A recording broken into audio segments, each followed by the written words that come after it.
सबसे पहले मुबारकबाद राजेंद्र सिंह मन्हास जी को ज़रूर दीजिएगा, आज जनरल सेक्रेटरी अपॉइंट हुए हैं पीडीपी से। तो सर आज के बाद कितनी ही जिम्मेदारियां अब आपके कंधे पर आने वाली हैं, क्योंकि हमेशा आपको देखा है कि खासकर डोगरों की आवाज़ जो है हमेशा आपने उठाई है। और कुछ दिनों की अगर हम बात करें, कुछ दिनों से बर्निंग टॉपिक जो है एक जम्मू कश्मीर में चल रहा है, जिसमें हमेशा से आप आवाज़ उठाते हुए नज़र आ रहे हैं। लेकिन इससे पहले मैं पूछना चाहूँगी, कितना ही अब आपके कंधों पर इस समय बोझ आ चुका है? देखिए, पार्टी की जहाँ तक बात है, महबूबा मुफ्ती ने हमेशा जम्मू के डोगरों का साथ दिया है और हर जगह आपको पता होगा कि इस जम्मू के लिए बड़ा कुछ किया है। मगर उनकी बात को दूसरी तरफ ले जाते हैं कुछ पॉलिटिकल पार्टीज़।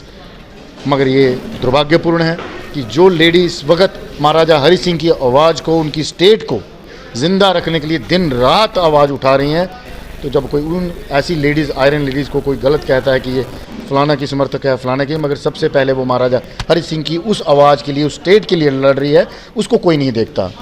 आज महाराजा हरि सिंह जी की स्टेट के लिए जो ड्यूटी बना दी गई, जो हिंदुस्तान को डोनेट की हुई स्टेट है, कभी यहाँ पर अंग्रेज़ों ने राज नहीं किया, मगर आज हमें गुलाम बनाया गया है ड्यूटी बनाकर। इतनी बड़ी स्टेट और यहाँ के रॉयल स्टेट है, और ये किसी के रहमो करम पर कभी नहीं रही, मगर आज इसको रहमो करम पर बना दिया गया दिल्ली की वजह से। यूटी लगाकर यहाँ पर हर आदमी का हक हकूक़ छीना गया है। और जम्मू कश्मीर का, चाहे वो डोगरा हो, चाहे कश्मीरी हो, चाहे लद्दाखी हो, उसकी शनाख्त छीनी गई है।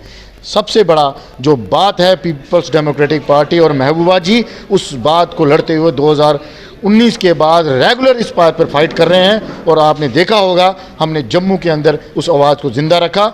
और आज शायद उसी आवाज़ का मुझे रिवार्ड दिया उन्होंने, जो मुझे जनरल सेक्रेटरी बनाया है, क्योंकि हमारे यहाँ खित्ते जो पीपल्स डेमोक्रेटिक पार्टी का अलग अलग रहा कि जब बीजेपी ने समर्थन वापस लिया, उसके बाद सेंटर की पॉलिसियों की वजह से पीडीपी में तोड़ फोड़ कर दी गई।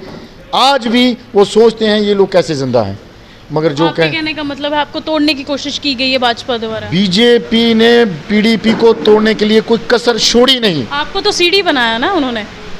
बिल्कुल, आपने देखा होगा, हमने बड़े खुले दिल से उनका स्वागत किया था, मगर जब कुर्सी पे बैठ के तो कुर्सी कैसे छीनी, सारा जम्मू कश्मीर जानता है, पूरा हिंदुस्तान जानता है। अफसोस करते हैं उस गठबंधन के लिए। मुफ्ती साहब ने बड़े अलग दौर में ये सोचा था कि नॉर्थ पोल और साउथ पोल, एक तरफ हिंदू मेजॉरिटी थी, एक तरफ मुसलमान मेजॉरिटी थी। तो आप हमारे लीडर जनाब स्वर्गीय मुफ्ती मोहम्मद सईद का विज़न देखिए कि उनका कितना बड़ा विज़न था कि हिंदू और मुस्लिम को मिला के रखना है, ये स्टेट एक गुलदस्ते की तरह रहे, यहाँ पर हिंदू और मुसलमान के बीच में कोई फूट ना पड़े।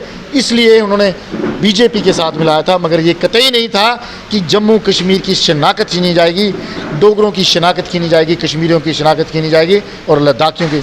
आज जद्दोजहद लद्दाख भी कर रहा है, कश्मीर भी कर रहा है, और जम्मू कश्मीर के लोग, आपने देखा हो ऑल डेलीगेशन पार्टी थोड़े दिन पहले महाराजा हरि सिंह के स्टैचू के नीचे बैठकर एकजुटता का प्रदर्शन किया और डिमांड की कि हमें जल्द से जल्द हमारी स्टेट वापस दी जाए, हमारी इज्जत मान वापस दिया जाए। आज मैं आपके माध्यम से पूछना चाहता हूँ कि बीजेपी का रोल कैसा रहा? आप इनके दफ्तरों का पूछिए, इन लोगों ने अपनी बढ़ोतरी की, जहां इनका एक ऑफिस कमरे के अंदर ऑफिस था, आज 4 मंजिला हो गया, मगर लोगों का जहां 4 मंजिला था उसको 1 मंजिला करने की कोशिश कर रहे हैं। टैक्स पे टैक्स, हर आदमी को परेशान। माइनिंग देख लीजिए, शराब के ठेकेदार, चाहे जो बड़े बड़े पुल बना रहे हैं, हमारे जम्मू के लोगों को उन्होंने आगे उनका ठेकेदार बना के रख दिया, वो मालिक नहीं बन सकते, क्योंकि आज जितने भी काम हैं सब लेट हो रहे हैं। जम्मू का बड़ा ठेकेदार उसको नहीं ले सकता, क्योंकि उतनी समर्थता नहीं। वो समर्थता थी कि यहाँ बाहर से आकर हर आदमी आए यहाँ पर लूट खसूट कर रहा है। और मैं आपको बता नहीं सकता कि जम्मू कश्मीर में नौजवानों की क्या हालत है, वो नशे की तरफ जा रहे हैं। जब रोज़गार नहीं होगा, कामकाज नहीं होगा, नौकरी नहीं होगी, तो क्या करेंगे? गलत कामों की तरफ जाएंगे। गवर्नर साहब इस बात को नहीं सोचते। मैं आपके माध्यम से ज़रूर कहूँगा, जो मुझे जिम्मेदारी दी गई है, मैं पीपल्स डेमोक्रेटिक पार्टी का एक मैसेज है जो घर घर तक पहुँचाऊँगा और अपने डोगरों के लिए अपने आखिरी खून तक लड़ूंगा। जो हम पर इल्ज़ाम लगाया जाता है ये कश्मीर की पार्टी है, ये है, सबसे पहले हम डोगरा हैं। डोगरा होने के नाते महबूबा जी ने आज मुझे जनरल सेक्रेटरी बनाया है, कश्मीरी होने के नाते नहीं।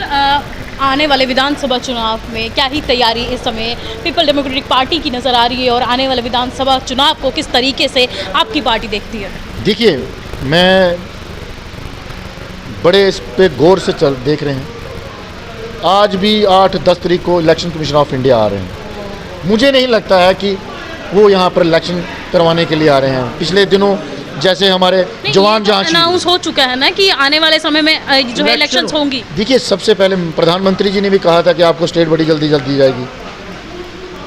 अमित शाह जी ने भी कहा कि आपको स्टेट बड़ी जल्दी जाए, आपको अपना अधिकार दे दिया जाएगा। मुझे बताइए ना, वो मिल गया क्या? जब तक हमें अपने यहाँ पर हमारा स्टेट वापस नहीं मिलेगी, एक एमएलए भी बनेगा तो एक चपरासी की वो ट्रांसफ़र नहीं कर सकता। तो क्या यहाँ तो एलजी साहब को पूरी पावर दी जा रही है, तो लेजिस्लेटिव के पास कहाँ पावर होगी? तो ये कहने का मतलब हमें पहले स्टेट मिले, उसके बाद इलेक्शन हो। और जो इनका जो सबसे बड़ा जो इनके अंदर में जो पल रहा है वो ये है कि लोगों को दिखावा करके, हालात ख़राब करके, हिंदू मुसलमान करके, भाईचारे को ख़राब करके, और आज जो हमारे 25 फौजी भाई अलग अलग जगहों पे शहीद हुए हैं, ये माहौल दिखाकर, और इलेक्शन कमीशन ऑफ इंडिया यहाँ आ रहा है, उसके बाद सुप्रीम कोर्ट में टिप्पणी आ जाएगी, हालात ठीक नहीं है या तो यहाँ गवर्नर साहब को मजबूत किया जा रहा है, ना कि आम लोगों को किया जा रहा है। इसलिए डेमोक्रेसी का यहाँ गला घोटा जा रहा है। कोई बोलेगा, कोई बात करेगा तो उठा के अंदर, उसके पीछे ईडी, उसके पीछे एजेंसियाँ, उसके पीछे पुलिस। ये हालात है। अगर कोई सच बोलेगा तो ये एजेंसियाँ उसके पीछे लगेंगी। आने वाले दिनों में आप हमें भी देख सकते हैं, इन्होंने कितने ही हम पर कितने ही पहले भी कोई बात के अंदर कई इंक्वायरियाँ, कई सिस्टम, मगर हमारी आवाज़ को बंद नहीं कर सकते। हम लोगों की आवाज़ है। पीपल्स डेमोक्रेटिक पार्टी लोगों की आवाज़ बनकर उभरी है और रहेगी।